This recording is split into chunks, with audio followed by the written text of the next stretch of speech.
I am beyond thrilled to introduce our What's Possible listeners to Bob Burg, author of The Go-Giver. I am so grateful that you are here today. Thank you, Bob, for joining us.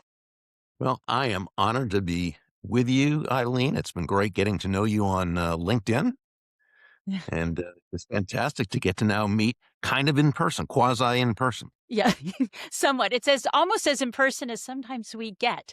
Yeah. So I I wanted to kick off with just to give our listeners a taste if they have not yet read this book, which is a international bestseller. You've sold well over 1 million copies. And so I popped on Amazon just to see what some of the reviews were. The reviews are ridiculous. There's 10,000 5-star reviews on this book. That rarely happens. Like sometimes you have a new book and you might get 25-star reviews because friends and family, but I don't think you have 10,000 friends and family. So my guess is a lot of people have been touched by this book. And so I pulled up just the top 5, the headings that people had.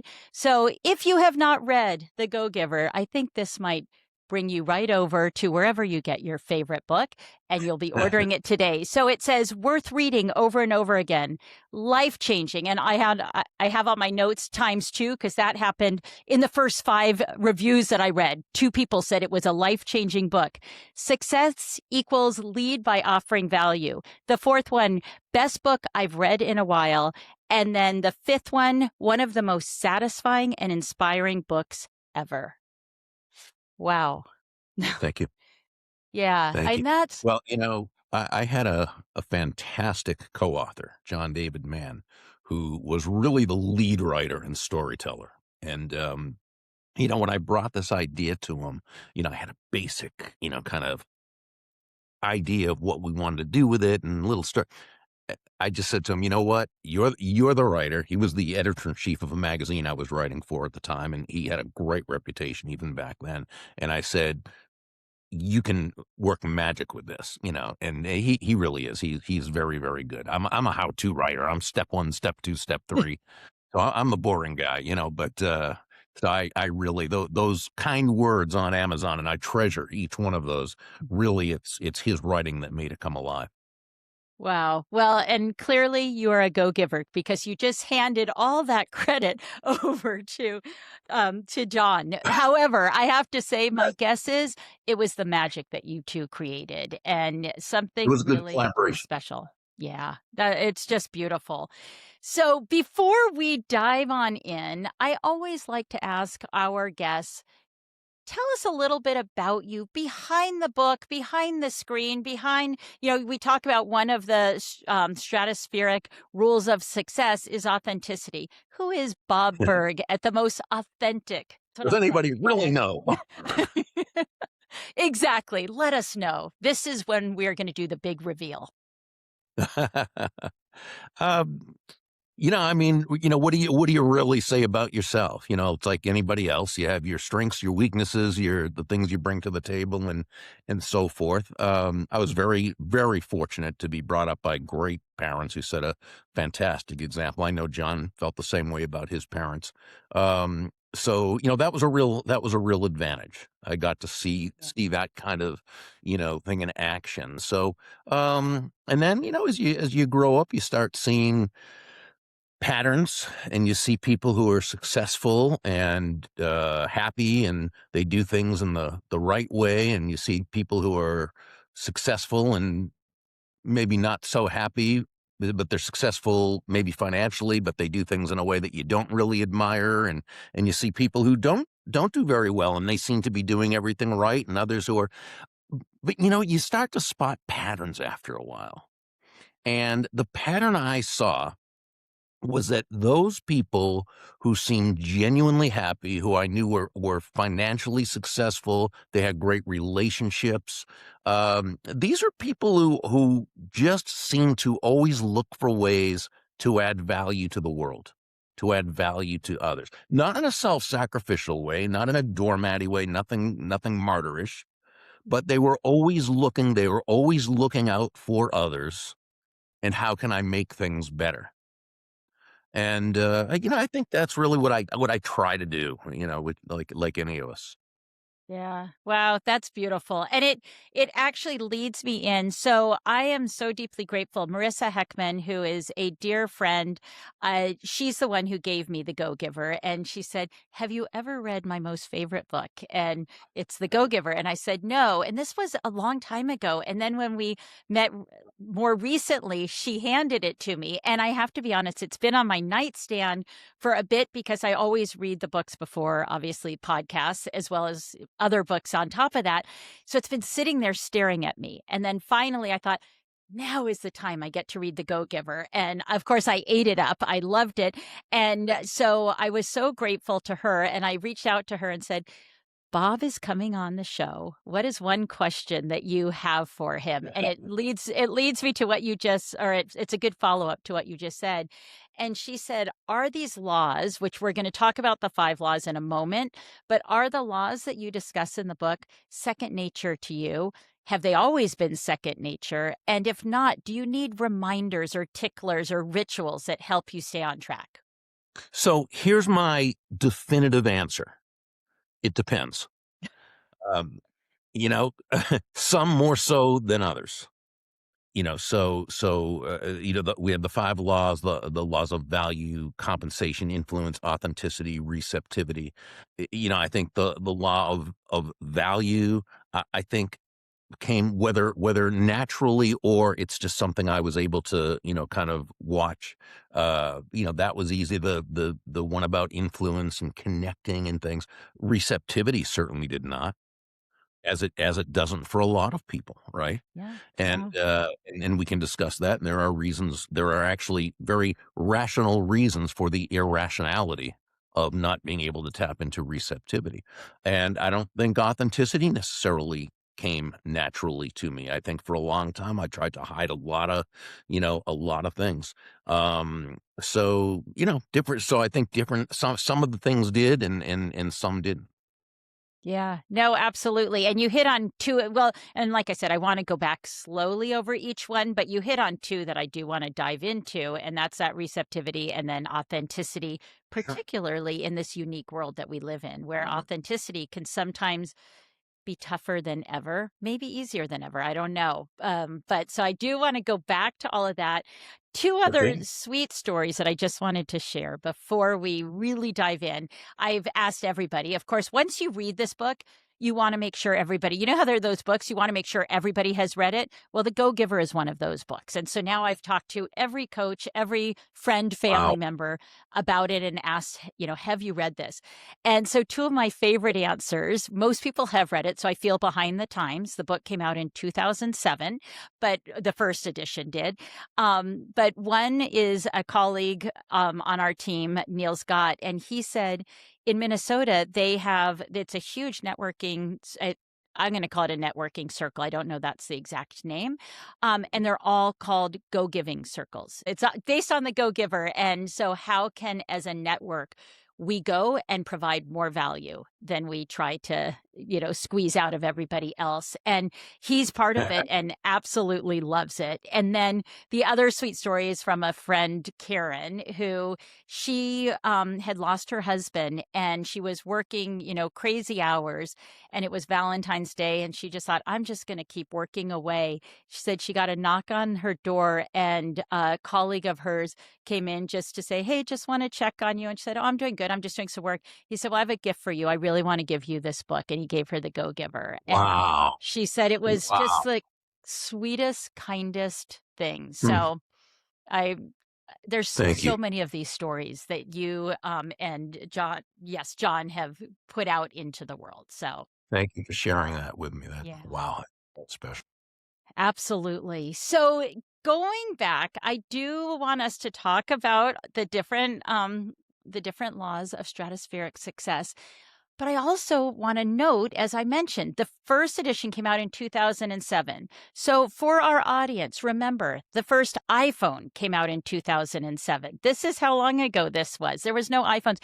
There were no apps on the iPhone in 2007. There was no AI, obviously. It was a very different world when this came out. So after we discuss the laws of stratospheric success, I would love to bring it up to date and say, what is how can we apply this in the same way because it's timeless? And what might we want to update? So that's where I see us going, if that's comfortable to you, Bob. Eh, It is very comfortable with me, and even if it wasn't, I would still say, "Go ahead," because maybe I'll learn something new.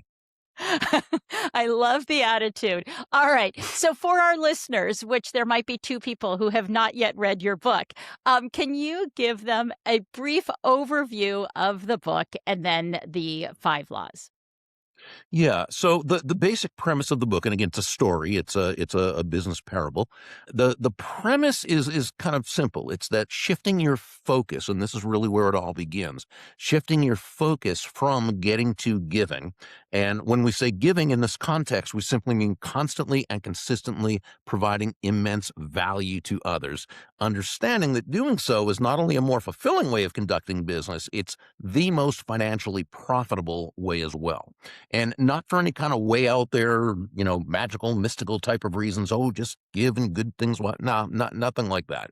It's actually very rational, very logical. When you're that person who can take your focus off of yourself and place it on serving others, discovering their needs, their wants, their desires, helping them solve their problems, moving them closer to happiness, people feel good about you. Well, they feel great about you.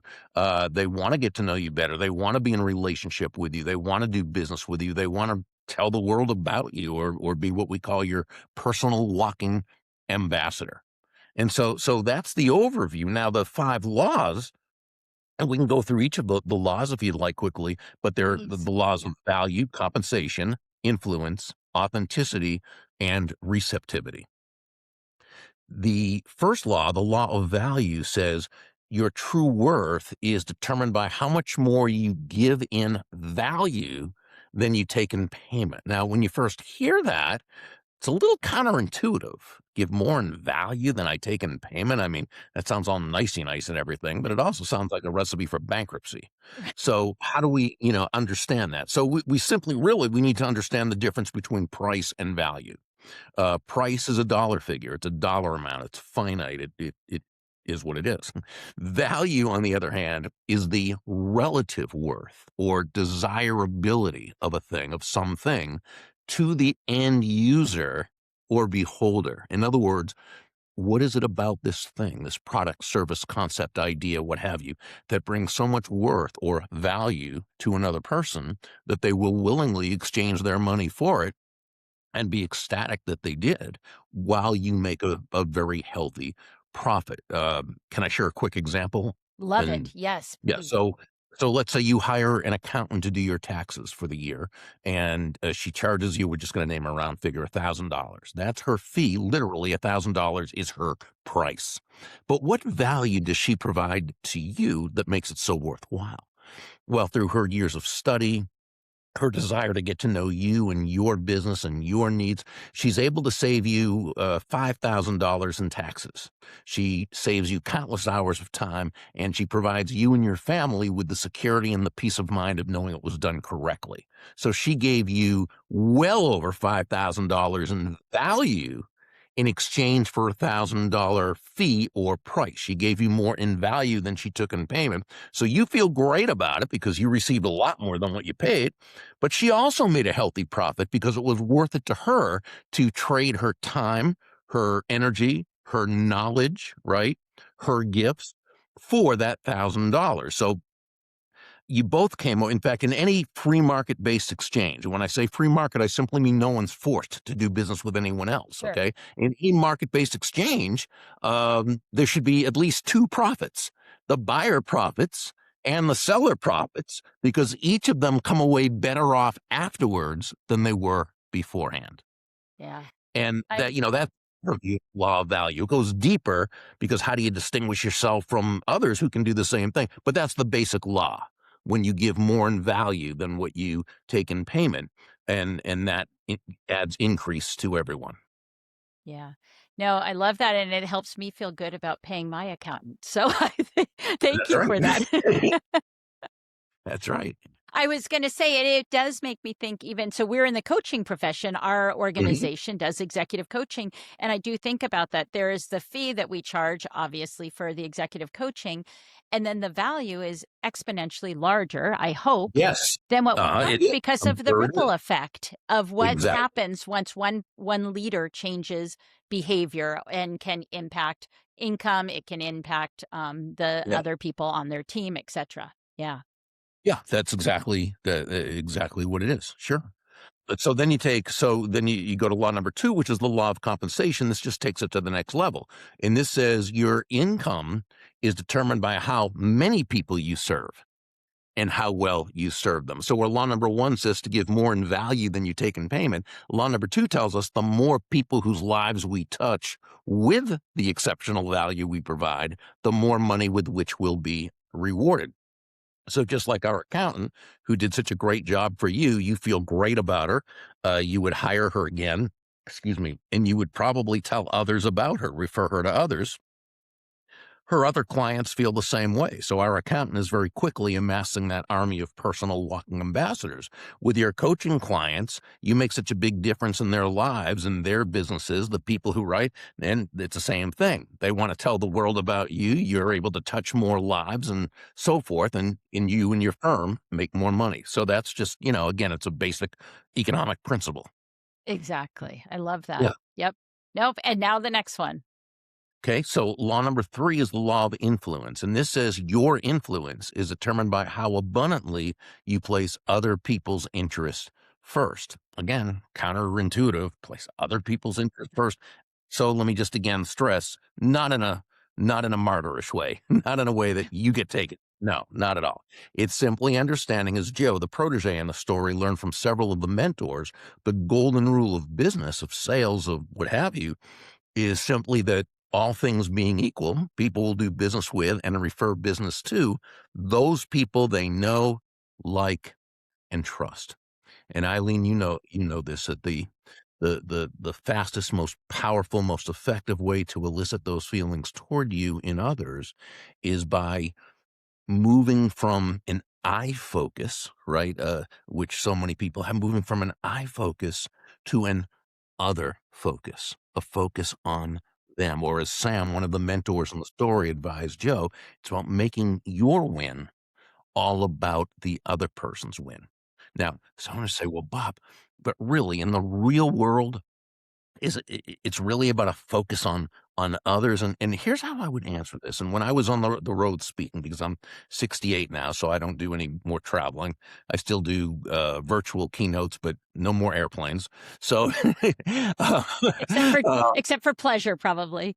Not that and I live in Jupiter, Florida, so my feeling is I'm already here. You you're on know, so vacation. but, but what I used to do, I'd be in front of a room full of salespeople, and the first thing I'd say is, nobody's gonna buy from you because you have a quota to meet, Yeah. okay? They're not gonna buy from you because you have a sales goal or because you need the money or even just because you're a really nice person. They're gonna buy from you, they're gonna do business with you because they believe that they will be better off by doing so than by not doing so. And that's the only reason anyone should buy from them, from you, from me, or from anyone else. So, yeah, it is absolutely in our best interest to put our self-interest aside and place it on that other person and discover, how do we bring value to their lives? How do we place their interests first? Again, not at our expense, but in such a way that everyone comes away a winner. Yeah. Well, and it always makes me think about focusing on what's important to the person, whether it's across the table or that you're connecting with, what is important to them. And it's interesting because I think about when people talk about, okay, I need a bump in salary because my rent is this, my expenses are X, Y, and Z. That's not what's important to the employer. You'll get a bump in Exactly. salary when the value that you provide is what they need. And that's when This you can have that conversation. That is so right on the mark. That's absolutely on the money. Nobody's going to hire you. Nobody's going to continue paying you, no one's going to give you a raise because you have a mortgage payment to meet, Right. because Exactly. you're able to bring commensurate value to them. And the more value that you're able to provide and communicate, that's the degree to which your job is safe and that you can advance within. So, yeah, so, these principles are very real world, reality based principles. And the good news is, when it comes to, especially to the degree that we're in a market based or free market based, at least for the most part, we are. There's times we seem like we're not, but it's better when we are. Um, that people aren't forced to do business with you. It means the onus is on the business. The onus is on that person to be able to effectively communicate their value. And you don't do it by talking about how valuable you are. You do it through asking questions and discovering their needs, their wants, their desires.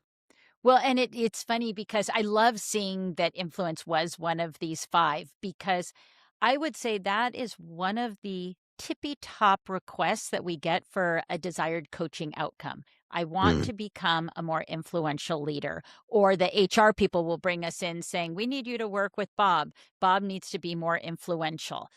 right. Influential comes up nonstop, and the leader often thinks, okay, what do I need to tell people to do? Or what do I want? And how am I going to get them to do X, Y, or Z? As opposed to flipping the script, as you said. It's what Exactly. is important to the recipient of this. Absolutely. Dale Carnegie said it best in his 1936 classic, How to Win Friends and Influence People. He said, ultimately, people do things for their reasons, not our reasons. Yeah, I Right. love And that. Yep, we absolutely. our peril. Yeah. Yeah. So principle number 4 is one of the ones you wanted to talk about, the law of authenticity. Mhm. Yeah. And this says the most valuable gift you have to offer is yourself. Now, in this part of the story, Deborah, who was the mentor in that segment, she shared that all the skills in the world, the sales skills, technical skills, people skills, as important as they are, and they are all indeed very, very important, they're also all for naught if you don't come at it from your true, authentic core. But when you do, when you show up as yourself day after day, week after week, month after month, people feel not only good about you, they feel comfortable with you and they feel safe with you. And why wouldn't they? They know who they're getting. And that's so key. And so, the question is, well, why then do some people not show up authentically, but instead show up as sort of I think the correct Latin term is fonus ballonis. Uh, they don't show up. And, we might want to think, well, they're just dishonest or they're, trying to pull one over. And yeah, it's a big world. We've got to know there's people out there who do, but that's not usually the case. I think 99 times out of 100, Eileen, when someone doesn't show up authentically, it's because they don't have the self-confidence to do so. They don't recognize the strengths that they bring to the table, which is, makes sense when you think about it, because as human beings, we're so emotionally close to ourselves. We're not necessarily able to see, we see the world a certain way. So if we're really good at something, well, of course, that's no big deal. Everybody's good at it. Well, no, they're not. And this is one reason why coaches such as yourself and people such as you, are so valuable, because you can dispassionately but caringly help somebody to see what are their strengths, what are their weaknesses, where do they need to improve, what are and I'll tell you what, when one does not recognize their strengths, the strengths those strengths, traits, talents, characteristics that they bring to the table, this is when they underprice themselves. It's when they sell themselves short and they're not nearly as effective as they could be. Now, one question is, so, you said be yourself. What does that really mean? Because the term authenticity, I think, has been, in a sense, kind of hijacked over the last, I guess, since social media. I don't know, but it seems to me that authenticity has now come to mean no boundaries. Just let it all hang out. Say whatever you want to say. Uh, you know, be just you be who you are and you just be what, I don't agree with that. This would be like the person who says, well, I have anger issues and I yell at people a lot. And if I were to act differently, that wouldn't be authentic of me. And that's malarkey. It simply means that person has an authentic problem that they need to authentically work on in order to become a better, higher, more effective, authentic version of themselves. Um, to me, authenticity can be defined very simply, and that is acting congruently with one's values. And I think when we do that, now we're on the right track. But I know myself as I was moving from my 20s into the 30s and so forth. I had a lot of really, I think, characteristics, character traits that did not serve me and serve others well. I had a lot of issues with anger, mostly self anger, but it kind of and I tried to hide that, and I didn't live in gratitude at that time, and there were other areas that I really kinda needed to change and needed to work on and needed to make an authentic part of me, and until it was, that's why I said earlier that, authenticity wasn't necessarily something that came by me naturally. I grew into that, and I made changes. I don't know if we wanna say reinventing, maybe it was Bob 2.0 before that term was, but but I followed the teachings of Benjamin Franklin, who wrote he had a wonderful book, called The Autobiography, and in his book, he had one chapter called The 13 Virtues, where he talked about him having some character traits that did not serve him, did not serve others, and was not going to allow him to realize his potential. So he kind of invented a course where he took 13 traits and divided them up by weeks, 13 times 4 or 52, so he could go through his course 4 times, and it made a huge difference for him. I was lucky somebody gave me the book, and, I used his system, and it made a huge difference in my life, and I was able to take some traits and characteristics that, really needed to be changed and make those changes. And so I was able to grow into an authentic part of me that I was happier with, you know? Well, and I so admire you for noticing that, admitting it, and then getting taking the opportunity to change, because I think you need all of those things. Otherwise, we stay stuck in old patterns. Yeah. So, Oh, and yes, yes, they do. and the one thing I want to say with authenticity, then we'll get to the last one because oh, I knew we were going to get to the end of time quicker than I wanted. So, That's um, okay, we'll go a little more if you want. Don't tell okay. anybody. Okay, for these special listeners, you're gonna get a teeny bit more. So I thank you, for being a giver yet again. The authenticity, one of the other things we get all the time is, "I have imposter syndrome." And my feeling always is with imposter syndrome, you cannot be an imposter if you show up authentically. It's impossible. Yeah, that's a And good point. so it just that is where we need to start is who is your authentic self? And you might not know everything. That's okay. You're not an imposter. You're still being yourself and you're learning. So Yeah. I like having the authenticity in there and reminding people how critical it is so that you can get out of that whole imposter, jail, if you Yeah, will. we never have to stop working on ourselves. Never. Authenticity should be confused with staying the same at your same level. Authenticity is also, again, it's acting congruently with your value system. So if your value system is to continue to grow, right, and Yeah, continue to be able to bring goodness to the world, well, then, yeah, you continue to grow. You read, you learn, you study, you emulate people who you would, right? And so you learn from everyone, but you stay true to your authentic core. exactly. Yep, I love that, and that's what I loved how you had the story even going through. It's learning from these masters who are not masters. They're ordinary people doing really beautiful work, in the world. All right, and our final one, number 5.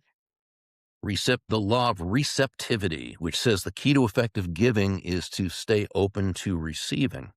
And this is a tough one for many people. We'll look at why that is in a moment. But basically, it simply means that, yeah, you breathe out. You also have to breathe in. It's not one or the other. It's both. You breathe out carbon dioxide, you breathe in oxygen, right? You breathe out, which is giving, you breathe in, which is receiving. Giving and receiving are not opposite concepts. They're simply two sides of the very same coin. So now, just wrapping up with this, the authenticity one is the one I wanna go back to for just a minute. In a world Sure. where you're bombarded with, social media and influencers and this and that, it's sometimes and AI, it's sometimes hard to parse out what is truly human, what is truly authentic, and so I'm curious what your words of wisdom are around that. Well, I think there are two parts about that. Because first, you're right on. It is a lot of times very difficult, and to know, is this a person, is this human, or is this? And that's why that person who can communicate in a human way is the one that's going to have the advantage.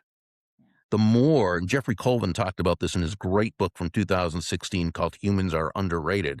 And as he says, it used to be that people ask, well, what can humans do that machines can't do? But now machines can pretty much do every task that humans can do. So now the question is, what can humans do that other humans will only accept from other humans? Okay. Mm, And he gives the example, which I think is a brilliant example, where he says, if someone, God forbid, their family members in the hospital, okay, they don't want to read the diagnosis from a printout. They want a doctor yeah, to empathetically and kindly and gently and lovingly share with them the situation. Okay. So I think really, Eileen, that that person who can really master genuine people skills, okay, is going to be more and more valuable the more AI and other technology grows, which we know it's going to continue to. Okay. And so I think the other thing is this: technology, AI, all these things are wonderful tools, but we cannot think that they are going to replace the human touch and survive in business. It's not going to happen. The people who already have, the people who are already very relatable people, who are very competent, who have high character, who provide value, right? They can utilize AI in order to make the experience even better, right? But the AI is never going to replace the human touch.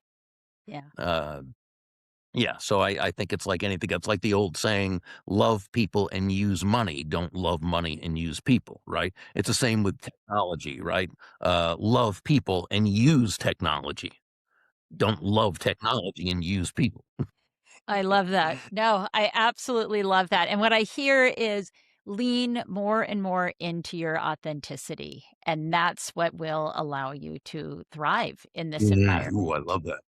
Yes. Yeah, awesome. Oh, big takeaway. What is a big takeaway that you hope our listeners leave with today?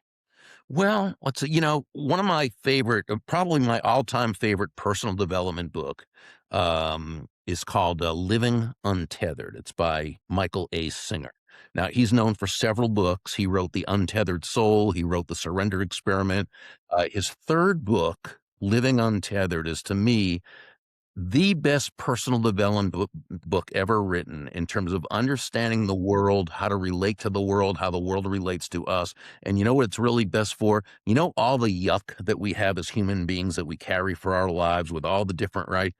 He helps us to kind of be able to get rid of that. It just living untethered. It's absolutely brilliant. But here's something in his book, and I cut this out. I have it on my computer. I just took it off so that I can read it to you.